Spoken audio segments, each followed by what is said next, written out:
And once again, I want to say greetings to each and every one of you, Aquaba, and welcome. Welcome to another round of the Conscious Rasta Rant here on LIB Radio, LIB TV, and livinginblack.com. My name is Keedy Awado, aka the Conscious Rasta, and on Saturdays we look at what is happening in the world, and when necessary, we throw a rant. Oh yes, we do. Today's date is Saturday, the 23rd of November, 2022 or 2024 in the Western calendar. This corresponds to the year 6265 in the Kemetic calendar, to which we have realigned our cultural clock. Welcome to the 7th millennium. You have found your family in a peaceful place on LIB Radio, LIB TV, on livinginblack.com. It is the day for our Conscious Rasta Rant. Here's what I have on the topic, on the subject for today. Today on LIB Radio, within today's Conscious Rasta Rant, I share the overall vision that I have carried forward for 40 years, that nutritional science holds a powerful key to our individual and collective well-being. At this point, I am pretty sure that it has proven its worth in disease resistance, overcoming acute and chronic health challenges, and contributes significantly to youthful vitality. I explain 15 keys today to this strategy with the intention to inspiring many others to consider this nutritional pathway to enhance their healthy lifespan.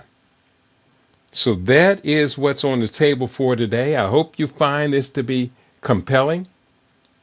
And if you do, make sure you leave us a note, drop a word, share your insights, your thoughts, and hit the like button wherever you're viewing us. I say greetings to you in our You Now family Facebook Live video. We're live on my second YouTube page, as well as live on our regular broadcast main site, Rumble, as libradio.com.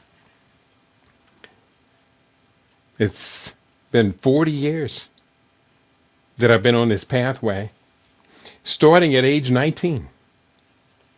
When I, 1 year after graduating high school, found myself employed in a biological laboratory in the field of cellular biology, specifically reproductive biology.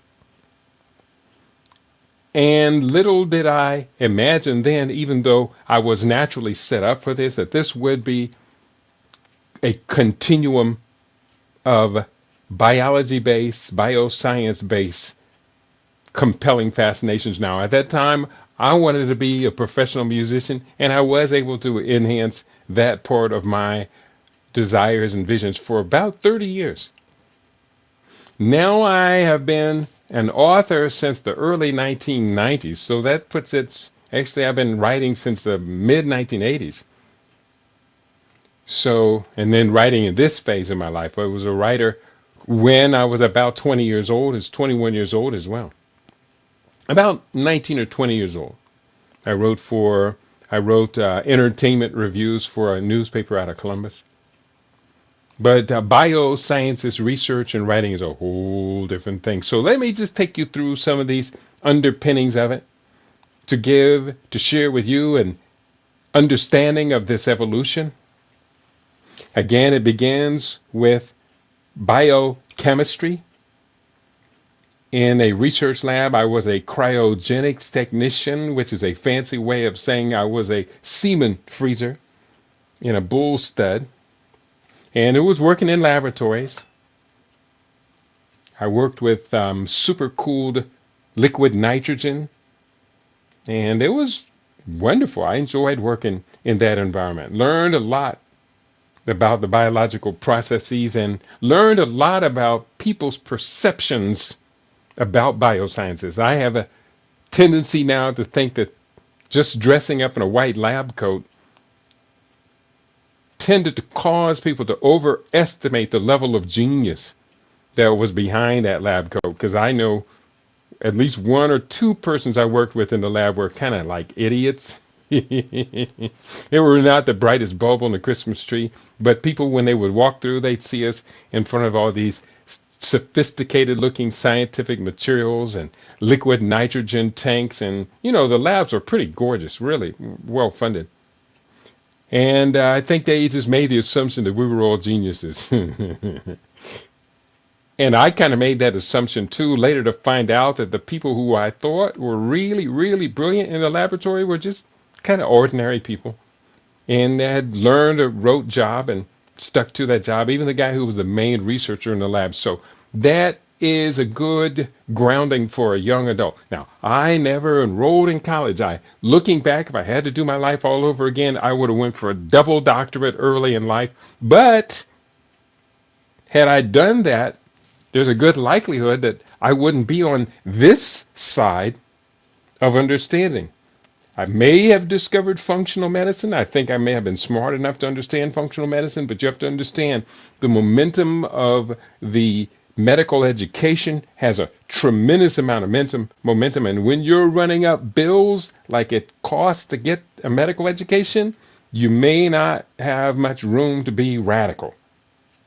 So it is what it is. We do the best we can with what the Creator has put on the table for us. Along this line, I came to understand that refining my diet and nutrition was a priority in my life. I was traveling as a musician, and I traveled as a reggae musician. And from my Jamaican colleagues, I learned the value of ITAL food. ITAL food essentially means clean food. So from ITAL food, I learned about clean proteins. I learned about spices, making food delicious. Learned quite a bit. ITAL food was very, very important in my personal evolution, and I am not the only one who feels that way about clean food. So from ITAL food, and at that time I started learning about ITAL food. I was traveling out of Seattle, which had a pretty progressive environment there. And so the idea of vegetarianism crept into my life, and probably somewhere between 1981 and 1983, I switched over from eating. I know early in life I quit eating pork. I quit eating pork in my early 20s. Quit eating beef right after that. And chicken and seafood hung around a little bit longer. But right around the early 1980s, I gave up chicken once I found out what was in the chicken. I'm the type of person, when I find out that a food is contaminated, I'm not eating it anymore. I can cut any food out that I find contaminated. I can cut it out right there on the spot. I'm not one of those ones who lingers and fights over a decision, do I do or do I don't. Not when it comes to the integrity or cellular biology and cellular integrity. So I gave up the chicken. The seafood hung on because as a musician, we would sometimes play these high-end gigs where they'd be laying out this fancy feast with shrimp. I never was a big shrimp fan, but I would tear up some shrimp though. And salmon. But gave all of those up. I think the last round with salmon I ate was when I traveled to Alaska, where they have the cleanest salmon and crab and stuff you could ever imagine. It was real inexpensive. I spent a summer in Juneau, Alaska, and that was some of the most delicious seafood ever imaginable. And then after coming back down to the lower 48, I gave that up. For one, I gave it up when I noticed that the quality and the cost of salmon in the grocery stores couldn't even begin to match what I had experienced in Alaska. And so why step down? Why not just step out? Now realizing over the years the degree to which farmed fish has come to dominate the market and all of the problems with farmed fish, I gave it up completely. And at this particular point, no way. It's just, I don't even consider seafood to be food. Going forward from there, now we're vegetarian. And by the time I relocated to California around 1983 or 84, I gave up eggs, gave up dairy. I think I gave up dairy before eggs because I remember I used to like donuts when I was traveling around as a musician, I'd be traveling late at night and for some odd reason get into these habits. And one of the habits was stopping at a donut shop. But the donuts would have eggs in them. So finally I quit donuts and quit the eggs. So now we've moved into vegan. And from vegan takes me through creating a family. I got married in 1989. And during the first year, the first child arrives. And so because I had a lifelong experience of cooking, grew up in a household of all males. Our mother died at a very young age, so we had to learn how to cook. So I was always the cook, and I was a good cook. I believed I was. And most people agreed. And so we fed pregnant mama vegan food, and through 3 babies, it turned out to be one of the best decisions, best commitments ever imaginable to be able to raise 3 children from pre-birth as vegan. I was vegan, so we had good genes, and the daughters inherited wonderful, wonderful genes, and very proud of them and their health over the course of their life.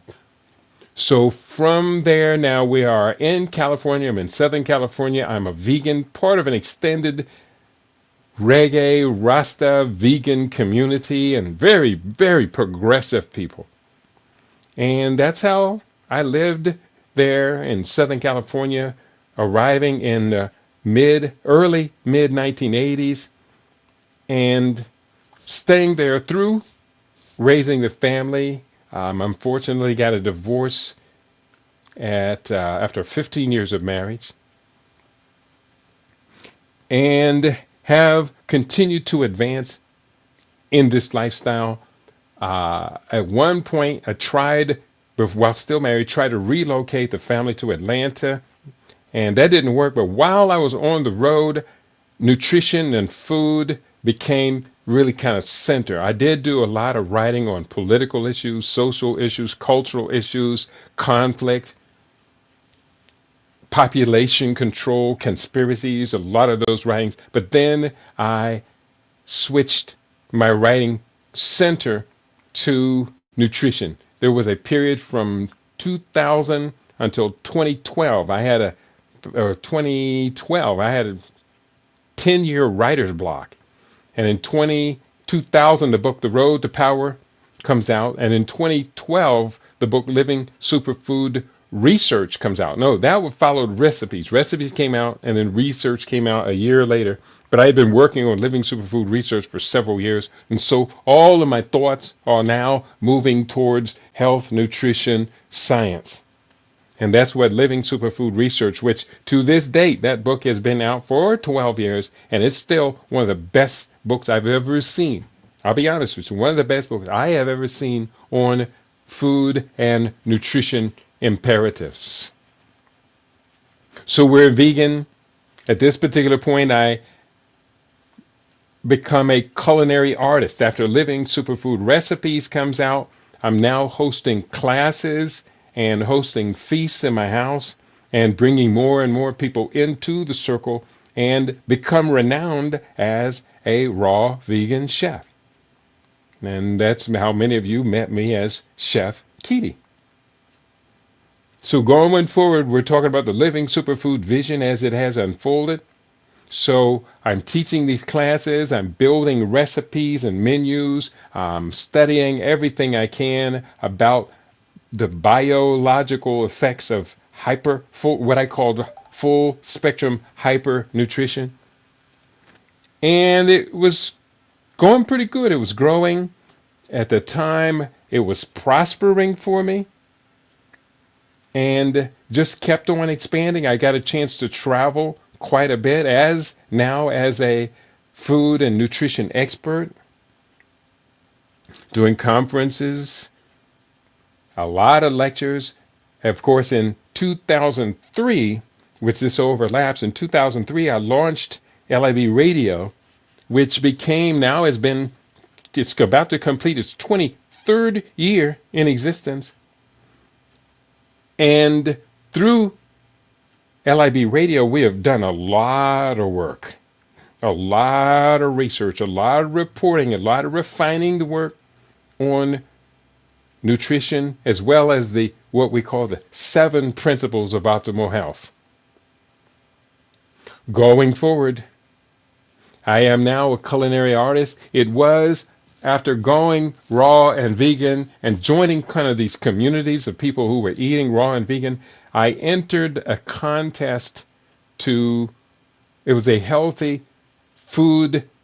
dessert contest sponsored by the Agape Spiritual Center, led by Dr. Michael Beckwith in Southern California. And I won the contest. I intended to win the contest. Once I heard about the contest, I said, I need to win this contest. My ego was involved. And so I created a dessert. It appears in a book, Living Superfood Recipes, Volume 2. It was like 7 layers of deliciousness. It was really an awesome dessert. And it was stunningly beautiful. Lots of rich colors in it. And, it was no contest when it came down to the contest. And so that allowed me to add the label award-winning raw vegan chef. Now, I had won numerous awards as a writer. There's a long list of them. So I had forgotten how many there were. But I have a long list of awards and honors and honorariums. I do not have an honorary doctorate, but I have been offered one. I just got to get to Ghana, where the Ghana National Institutes of Herbal Medicine, or not the National Institute, it's a Ghana School of Natural Medicine, of Herbal Medicine, I think that's what it is, has offered me an honorary doctorate over the academic work that I've published. And I'm very honored with that offering. I've had a chance to travel to the mother continent multiple times, and of the latest trips, probably the last 5 or 6 trips I've made there, my specialty as a nutritionist, health expert, longevity expert, has been kind of central to the trips. Along the way, I did get 2 course certifications. Again, I never enrolled in college or university, but I did take 2 online courses. The first one was a course in childhood nutrition offered by University of Southern California, USC. And the second course I took was on global health policies from the University of Copenhagen in Denmark. I'm very proud of both of those certificates, very proud of them. And what was interesting was that in both cases, I tested out. The courses were to last 6 to 8 weeks, however long they lasted. I took the courses for about 3 or 4 weeks and then took the final test and graduated spectacularly. Why? Because, hey, these are subjects I've already been writing on, studying on, lecturing on for dozens of years already. So it's like just a matter of just kind of refresher, see what the professor of the course wants, and then finish the course up real quick. Because I had taken the course, was way ahead of the course, and I say, hey, let me just test out. I tried that a 3rd time at Yale University. The course was on health communications, and the class was just so awful, and the professor was so non-engaging that I couldn't get motivated to want to finish the class. So rather than test out, I just kind of dropped out of that one. My expertise on health related communications was so far ahead, I couldn't even listen to her lectures. It was that bad. And now I am teaching courses, and I'm taught a number of different courses. I've taught courses on detoxification, many of those. I've taught courses on living superfood certification. I created my own certification for a course on living superfood, and I use the books Living Superfood Research, Living Superfood Longevity, Get the Weight Off, and now I use Living Superfood Life as my course textbooks. And it's nice to be able to teach a course where you write the course textbook. That's quite an honor.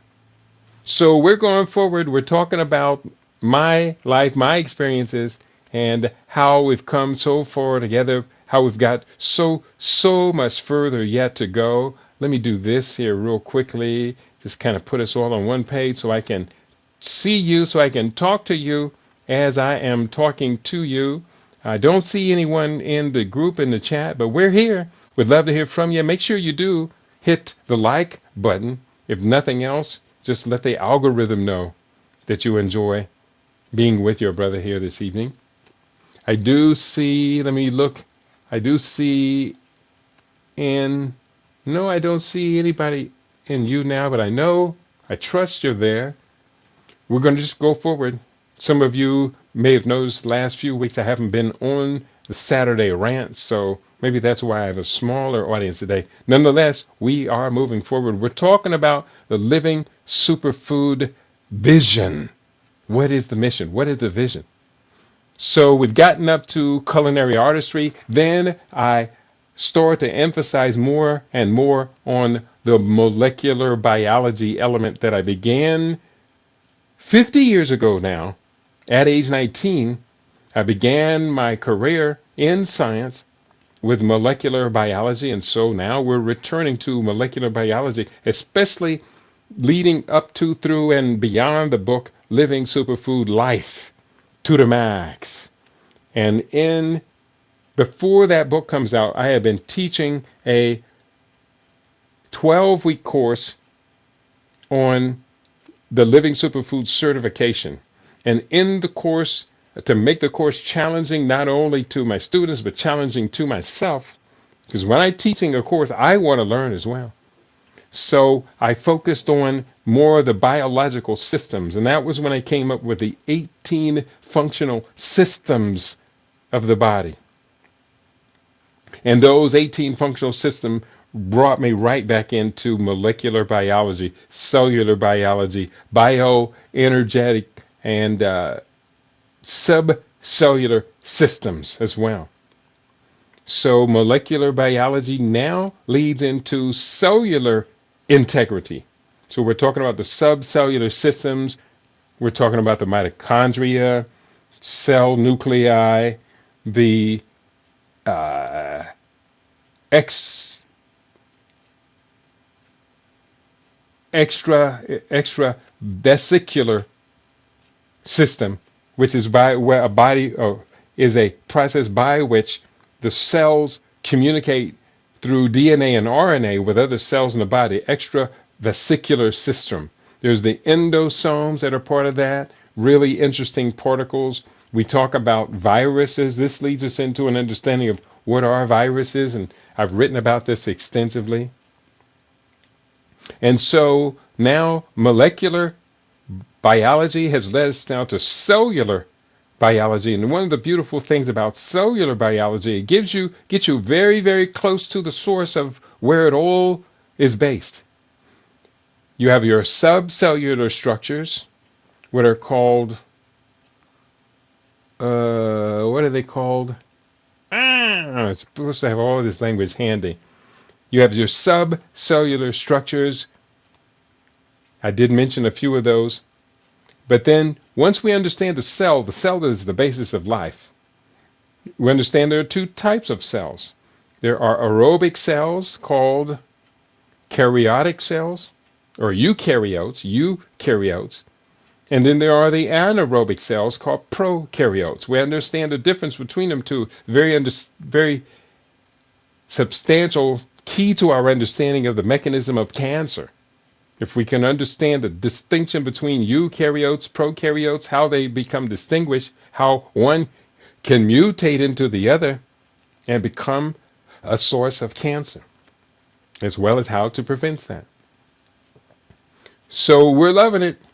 We're talking about subcellular systems, cellular integrity. Cells lead to tissues when similar cells get together, work together, collaborate, cooperate to form tissues. The tissues come together to form organs.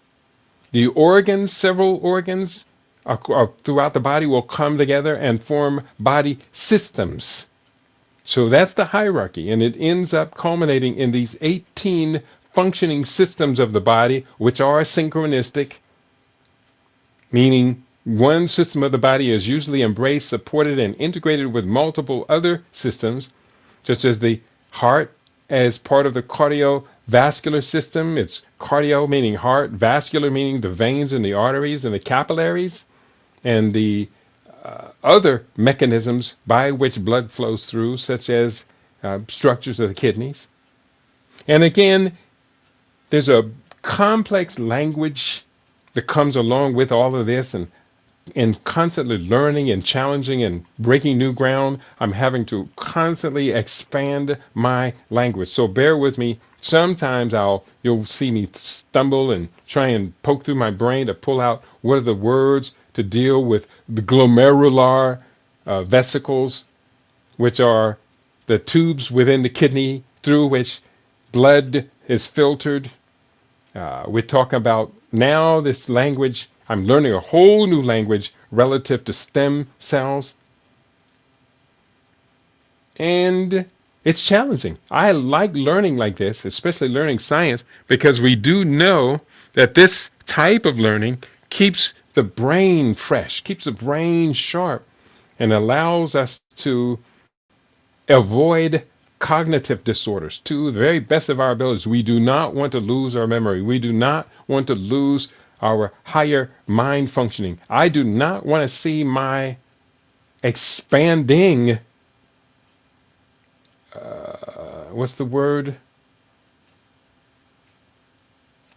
I do not want to see my expanding, let's see, the word is, it's got me right now, caught up. I do not want to see my expanding brain capacity shrinking. And what's the word where you take these tests, they tell you your brain, your reading? Because I know mine was 142, which would put me at 98 percentile. I'll think of what when I stop trying to think of it. But anyways, we do this. Tactical, strategic. I've even written about this in the book, Miracle on 2 Feet, Prevention and Recovery from Stroke, where you keep pushing your mind, keep learning new things, learn languages, learn science, learn musical instruments, and that keeps your brain sharp. Some people do crossword puzzles. That's a significant part of the process as well. Okay, and I'm still the intelligence. What's the intelligence test called?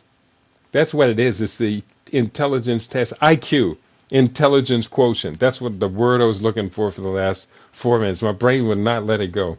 So we are up to cellular integrity. Now, to maintain and optimize cellular integrity, now we have to take responsibility for creating the genetic environment, the environment within which our cells exist, our subcellular structures exist. There's another word I was looking for a few minutes ago, subcellular structures.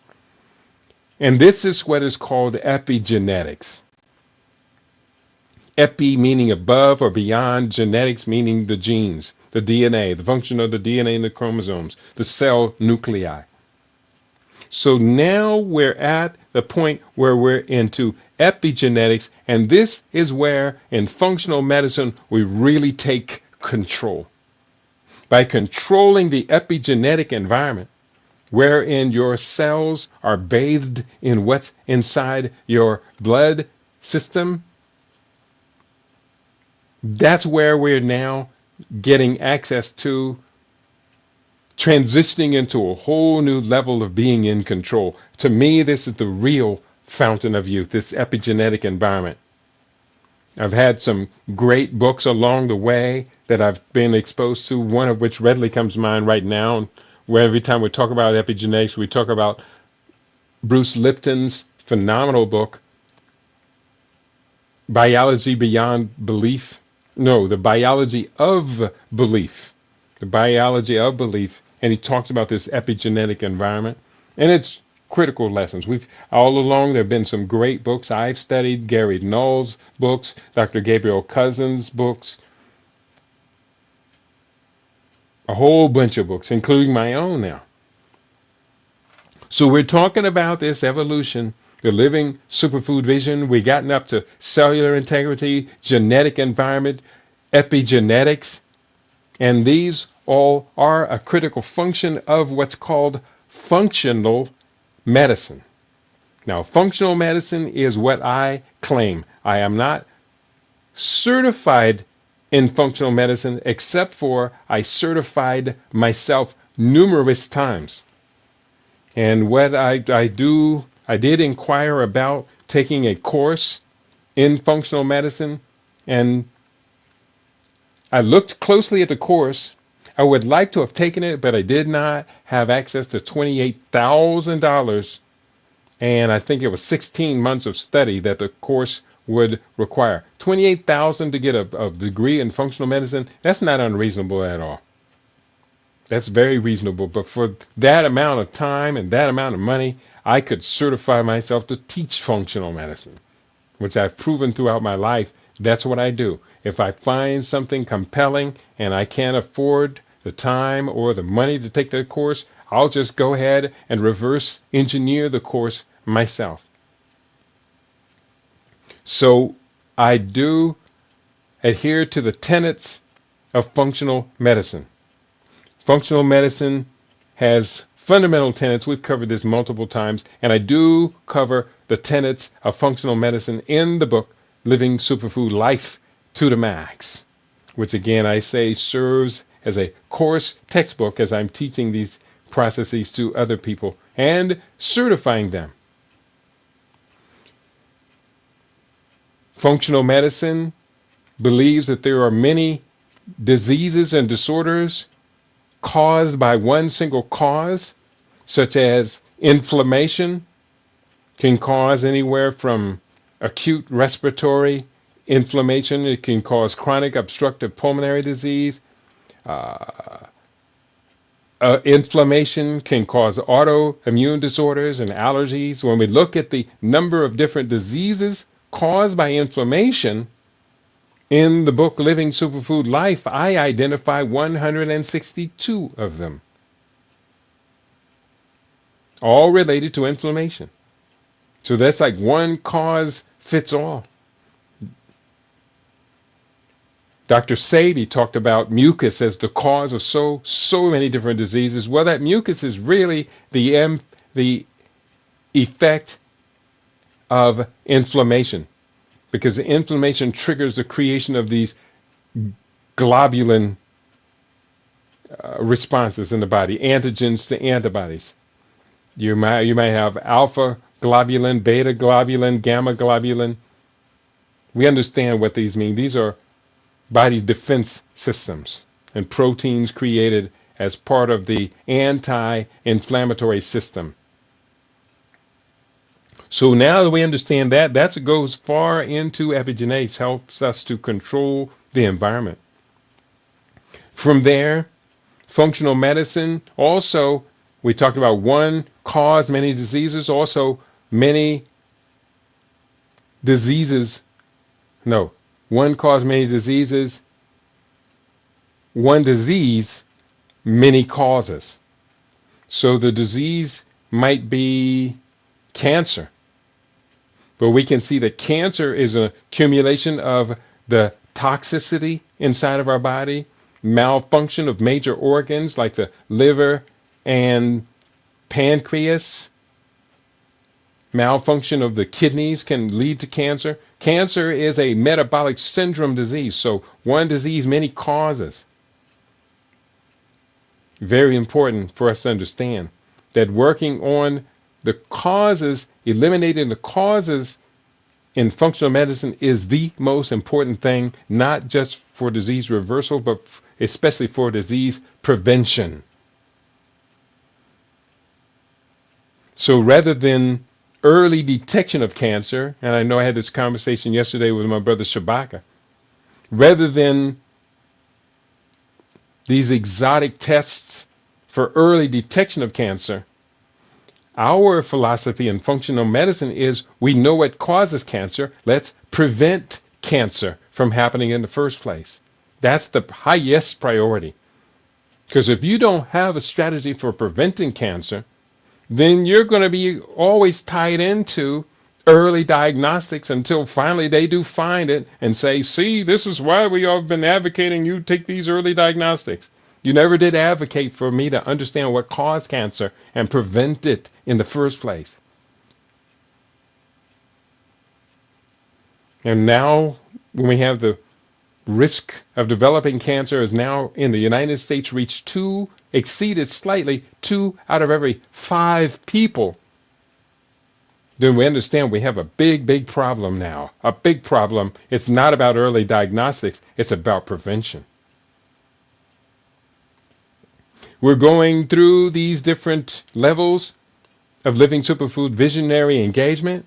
We've gotten up to the genetic environment, epigenetics. We got into functional medicine, and then we now are moving to the point where we are in control. I am the master of my fate. I am the captain of my soul. I am in control of my intracellular and my hematopoietic environment, epigenetics. I am in control of these environments, and so now deliberate orchestration of cellular processes is what I am engaging in. And this brings us up to really recent in my evolution and set of studies. Deliberate orchestration of cellular processes. Cells beget tissues, tissues beget organs, organs beget systems, systems comprise the 18 systems of the body. So deliberately orchestrate the cellular processes by managing the epigenetic environment, and we got it. Theoretically, now we can arrest the aging process to a very good extent. And there's a couple more layers of this where now we've got it. We have arrested the aging process. It's just a matter of, at a certain point, just a matter of willpower. The knowledge exists. It's just a matter of now the willpower. It takes a little bit of willpower for me, and I haven't done it yet today. I keep telling myself every day, do my first set of push-ups earlier in the day. It makes it much more easy to get to the 300 to 500 that I intend to do every day. So if I don't do my first set of push-ups until 10:30 at night, it's a struggle for me to get 300 in. But if I do my first set of push-ups in the early afternoon, like I'm supposed to be doing, then I can get that 200 to 250 in the first set and easily get to my 500 for the day, which is the goal at this particular point. I'm about to start on December 1st, the 56-day stem cell rejuvenation protocol, and I guarantee you, during that 56 days, I will be up to 500 push-ups per day. Hey, listen, the most I've ever done in my life in one day was 1,800. So 500 is actually kind of easy compared to where I was 2 years ago.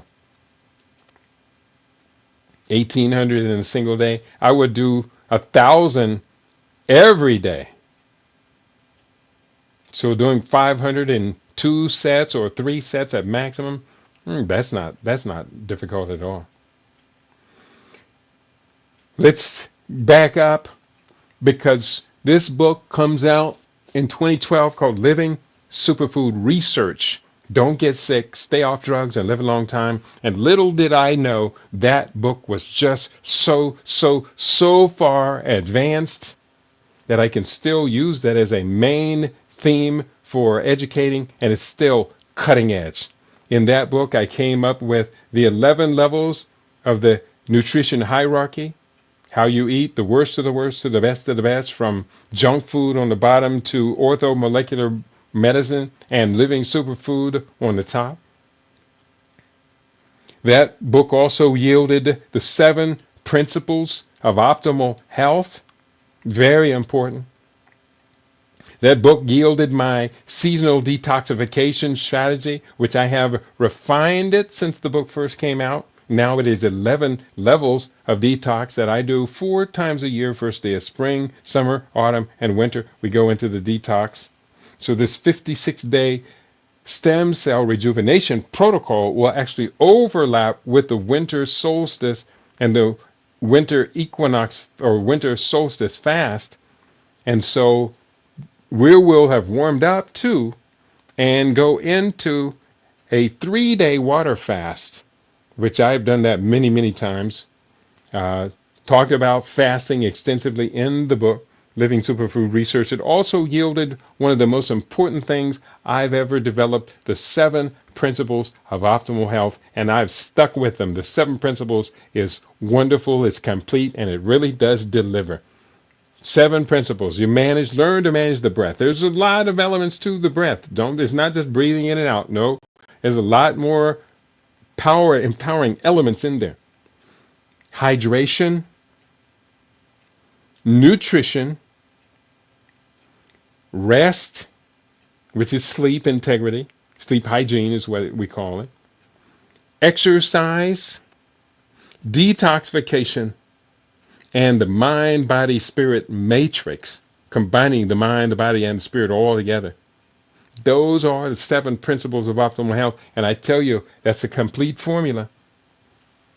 But it's not just so simple as just remembering 7 words. No, just breaking nutrition down. It consists of 8 key components that make up full spectrum nutrition that we need to survive and to thrive. And exercise, that can be broken up into 10 different elements, including the 3 types of exercise we need as we're maturing. We need strength training, cardiovascular training or aerobic training, and stretch and balance. So the 7 principles of optimal health is really quite a breakthrough. I've heard from many of the people who have studied it along with it, and they say the same thing. Yes, this is wonderfully, incredibly useful. We are almost finished with today's discussion. The last one on my list, we're talking about 15 keys to this strategy we call the Living Superfood Visionary Pathway. Stem cell rejuvenation, proliferation, and differentiation. That is a compelling set of studies that I'm engaging in right now, because it's stem cells becomes the basis of life. As our body makes 300 million new cells a minute, 300 million new cells a minute, it uses stem cells as a basis for differentiation into 200 different types of cells.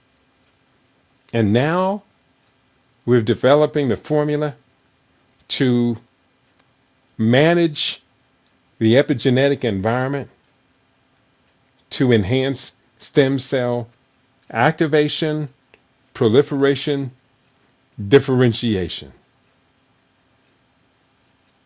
That's the fountain of youth. I believe it works. I tested this out on myself one time before, 56-day protocol. I didn't take a before picture, but I found a picture that was coincided right when I began it. And then at the end of 56 days, I had another picture. It was actually a picture of myself and my daughter. And Bless her heart, I trimmed her out of the picture so I could do a comparison before and after this 56th day, and it really, really did work. Now I'm formalizing it to a much higher degree, and I'm convincing people to join me. And I do have 3 brothers have signed up, and we're going to do this together, myself and the 3. I'm actually prepared to take as many as 15 people. You have the opportunity to join us. Real quickly, I'm going to end with this. This talks about the holistic stem cell therapy, natural proliferation, activation, and differentiation. The stem cell rejuvenation course with Coach Keaty begins December 1st, 2024. So that means it begins a week from tomorrow, a week from Sunday. This program encompasses a 56-day guided regimen. There will be 3 course books. Those 3 course books are Living Superfood Life, Living Superfood Longevity, and Living Superfood Recipes Volume 2. You will learn, and I will teach key principles of what is called regenerative biology. It's another set of language we're bringing in now. Regenerative biology. I had probably heard the terminology, but 2 weeks ago I decided to really learn what regenerative biology is about, and essentially stem cells is core to this. We will detoxify the body and the environment. Again, the epigenetic environment means we can detox your body, but if your house is still polluted, if every time you go into the bathroom or into the kitchen or into your garage, you get poisoned again, then that's not necessarily going to resolve the challenge of toxic substances getting inside your body. So we're going to detoxify the body and the environment. There'll be a focused approach on epigenetic processes and functional medicine. You heard me talk about them today. There will be a focused approach on these. So if anybody asks you what does epigenetic processes mean, functional medicine mean, you'll be able to explain to them with a good modicum of precision that would probably even impress and or exceed the capacity of your physician. Because I'll be honest with you, I had a conversation with a physician I think it was yesterday, might have been the day before. I kind of went off on the guy because he was insulting to me, and I said, I refuse to talk to anyone who insults me. Now, if you want to talk to me, you can ask me questions. I will be happy to answer the questions, but I will not tolerate your insolence. And he apologized several times, and I don't like that behavior. I would never do that to someone else, even if I disagree with them. So we will be talking about the best foods for optimizing stem cell proliferation, and that's the set of studies I've been doing today. I did studies on the best foods for optimizing stem cell rejuvenation, the best herbs and supplements, and I did a third list, the best herbal teas. And each of these lists contain a lot of elements. You're not going to be bored with this. No, you will not be bored. There's quite a bit of variety that we can enjoy. But there are certain things we will not be eating. We will not be eating cakes and pies and pastries and candy bars. That's not a part of anybody's realistic longevity protocol. You're not denying yourself. We'll show you how to make those things yourself. Much higher quality, tastier, and less expensive. And you know what's going in it when we show you how to make our cocoa choco date nut bars. We will learn about natural means, holistic means of activating 2 types of stem cells. These are bone marrow derived mesenchymal stem cells and adipose tissue derived stem cells, BMSCs and ATSCs. I will share with you a proprietary formula for a daily rejuvenation smoothie, and I'm going to be drinking this rejuvenation smoothie every day. For the 56 days, I'm going to drink it every day. And that's quite a commitment. It's a pretty awesome smoothie. There's some other recipes in volume 2, and I picked volume 2 because the recipes advanced a little bit more than volume 1, even though volume 1 has 110 recipes. Absolutely delicious, some of our favorites. But in volume 2, at this particular point, I really was deep into raw vegan, and I was an award-winning chef for volume 2 as well. It includes a supplementation that builds natural holistic stem cell development. The class includes a guided 3-day water fast jump start. Now, when you're looking to jump start your stem cell rejuvenation program, 3-day water fast, you can't beat it. You can't beat it. Unless you do a 5-day water fast, then you're doing the same thing, just you're in it longer. But the 3-day water fast is the best jump start, and I'm not going to let anybody fail it. If you have to do it twice during the course of the 56 days, you got plenty of time to do it. But a 3-day, not 1 day, not 2 day, 3-day water fast, minimum of 72 hours, you get the magic. And I'll explain to you what it is, the magic is you will expect to get. So you'll recognize it when it happens. You'll also recognize some other stuff that you don't necessarily want to block your pathway. This also includes a weekly Zoom webinar where we'll talk about the progress. I'll teach a little bit and then answer your questions, any questions you have. Continuous peer-to-peer support via WhatsApp. And it includes a 1/2 an hour one-on-one consultation with Coach Keedy about your own individual body health system. If you're on any pharmaceutical drugs, we'll give you an alternative pathway. So this course,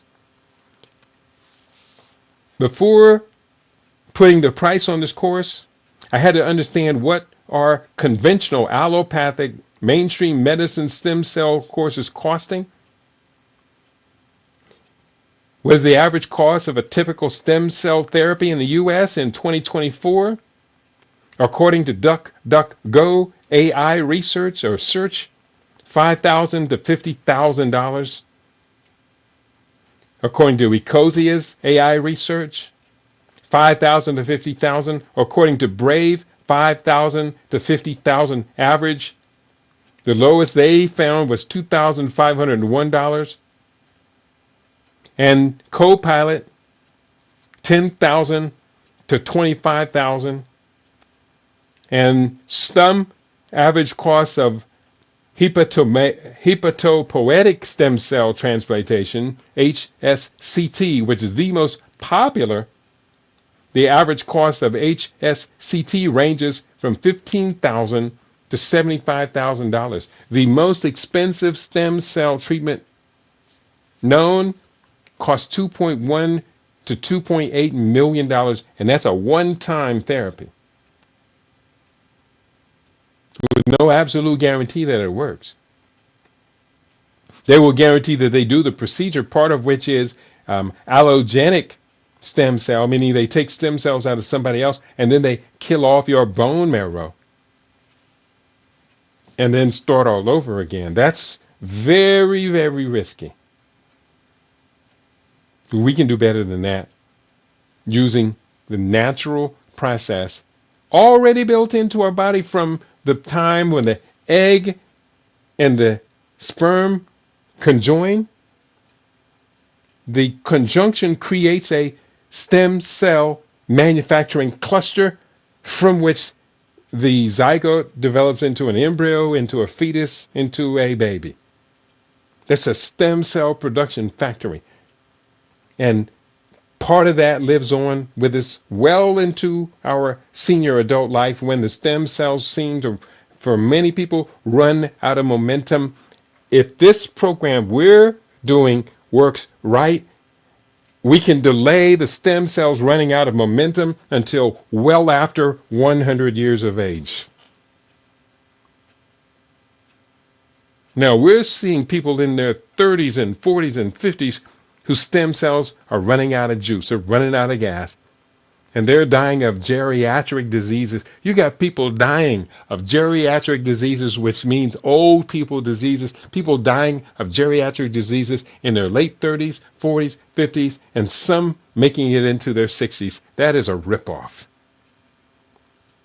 Because no one ever instructed them or informed them you can control this epigenetic environment. So that's what we are here to do. If you're interested in joining us, I'll share with you my text number. You can text me. Join us. Join this stem cell rejuvenation program. Text me at 702-580-0662. And I'm also going to put up a link in case you want to go ahead and commit right now. I'll push up the link here. Where is the link? It's over here. And I'm very proud of those who have joined already, as you can pay it in one single payment. It's a little bit cheaper. Now, I told you what the prices of those stem cell treatments from the medical institutions cost, $2,501, and only one search reported that, of just one therapy, to $127,000 for sickle cell stem cell treatment. And for this other treatment was for a congenital defect, $2.1 million. So here we are. You can do one single payment. Real quickly. One single payment. Bear with me. Copy, cut, and paste that here for the YouTube family. Oh, that was the two payments. You can do two payments for $159.99, or you can do one single payment and save a little bit of money. And for the one payment, where is it? Okay, one payment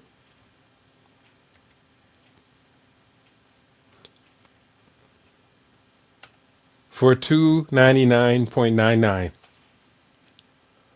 You're going to learn how to do naturally what others are paying $5,000, $10,000, $7,500. I saw some of the prices, a whole long list of these prices of stem cell. Just look it up. Average cost of stem cell therapy in the United States. Just look it up. Now, if you can learn to do this naturally, without having to poke your bones and pull bone marrow out and go under the mask and take immune suppressing drugs and all these other unnatural interventions. If you can learn to do this naturally and have all of the benefits from it, including younger looking skin, at the end of my 56-day protocol, I want you to look at my skin. And you tell me, is there a noticeable, measurable difference? I'm excited, as you can tell, that we have the opportunity to change and transform ourselves so that we can change and transform our community. This is a beautiful time to be alive, to be wise, to be contributing, to be on our A game. I like to say, put me in the game, coach. We need a win here. And I'm saying that to each and every one of you. I hear from you every day. I heard from someone today, his cousin, recurrent ovarian cancer. Put me in the game, coach. We need a win. One of my dear friends suffered a stroke. He didn't let me know until many months afterwards. I say, man, you got to put me in the game immediately. I'm talking about as soon as you can make your first phone call, call your brother, so you can begin your real, complete, effective recovery immediately, especially after a stroke. And this is the time of the year with the highest number of sudden cardiac arrests and strokes. The fourth quarter of the year, the holiday shopping season, the 3 deadliest days of the year, check the facts on this, research this, are Christmas Eve, Christmas Day, and New Year's Day, when the most people check out of life. And there are reasons for that, multiple reasons. We can do better than that. Can we do better than that? We can do better than that. So I want to thank you for tuning in. You've been tuned into your favorite. We aim to be your favorite. We are LIB Radio, LIB TV. We are livinginblack.com. It was a great week. And glad to be back in the seat on the Saturdays. Expect me to stay in this seat on the Saturdays, even though sometimes my Saturdays get a little crazy. I do a class, the Living Superfood Community Solutions group we do early in the day on Saturdays. I do and really enjoy that. I enjoy doing these classes, and I always attempt to keep the momentum of the classes going, even beyond. I mean, if you pay for an 8-week course, fine. But if we've developed a relationship and support network during the course of 8 weeks, why not keep it up? It's good for me. I hope it's good for you as well. You've been tuned into your favorite. We aim to be your favorite. We are LIB Radio, LIBD. We are livinginblack.com. Tell your friends to tell their friends. We have our own now, and we're very proud of who we are, what we do, and incredibly proud of who we do this with. LIB Radio, LIBTV, and livinginblack.com. Peace and prosperity to each and every one of you.